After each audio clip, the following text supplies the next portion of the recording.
यह कहानी शिवपुरी अस्पताल की है, जो एक पुरानी और भटकती हुई जगह थी।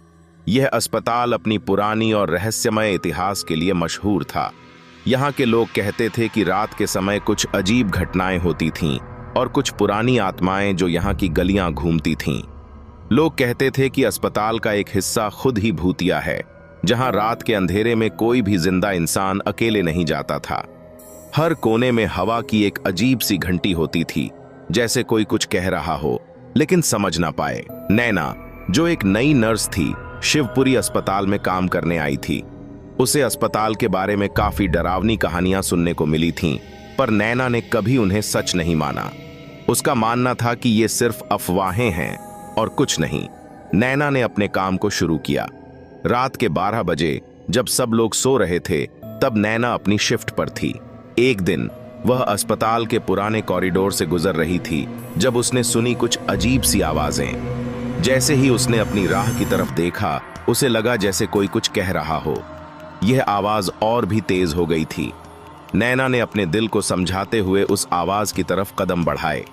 जैसे ही वह एक मुंह बंद कमरे को खोलती है, उसके सामने एक लड़की खड़ी होती है। वह लड़की का चेहरा पाला और खौफनाक था। उसके काले बाल जो हवा से हिल रहे थे और उसके चेहरे से खून टपक रहा था। उस लड़की के हाथ और कपड़े खून से सने हुए थे। नैना का दिल थम सा गया। वह लड़की धीरे धीरे उसकी तरफ बढ़ रही थी।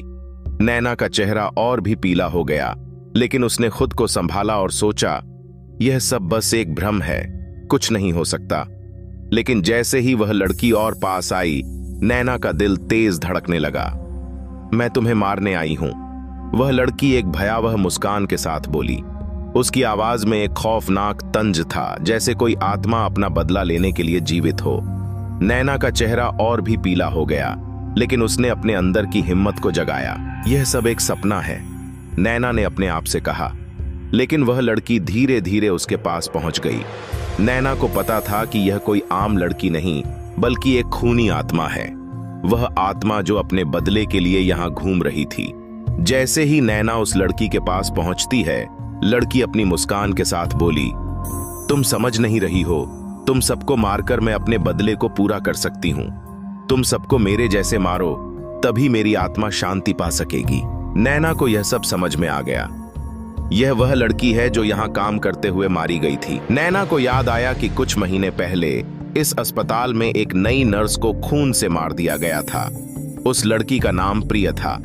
प्रिय ने अस्पताल में कुछ ऐसे लोगों का सामना किया था जिन्होंने उसे मार डाला था। उसकी मौत के बाद वह आत्मा अस्पताल में घूमती थी, अपने बदले को पूरा करने के लिए।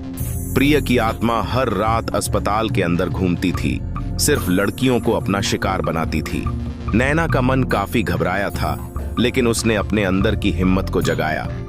मुझे इस आत्मा का सामना करना होगा, अगर मुझे अपनी जान बचानी है। नैना ने प्रिय की आत्मा से कहा, तुम्हें अपने बदले की जरूरत नहीं है। तुम अपनी शांति को पा सकती हो अगर तुम अपनी मौत को स्वीकार कर लो। प्रिय की आत्मा थोड़ी देर के लिए चुप रही। फिर उसने कहा, मुझे यह नहीं पता था कि कोई मुझे समझ सकता है। तुम सच में बहुत समझदार हो नैना।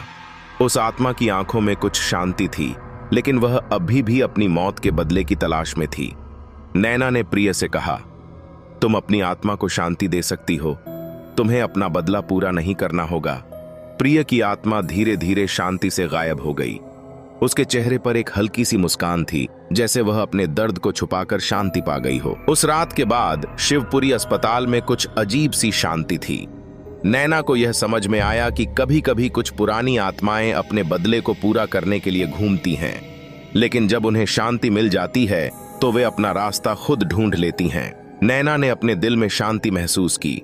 प्रिय की आत्मा को शांति मिल गई थी और अस्पताल अब सामान्य हो गया था। लेकिन नैना को यह हमेशा याद रहेगा कि कुछ रातें हमेशा खास होती हैं, जहां हमें अपने डर का सामना करना पड़ता है। क्या आपका कभी किसी आत्मा से सामना हुआ है? कमेंट बॉक्स में अपना अनुभव जरूर शेयर करें। मिलते हैं अगले वीडियो में। धन्यवाद।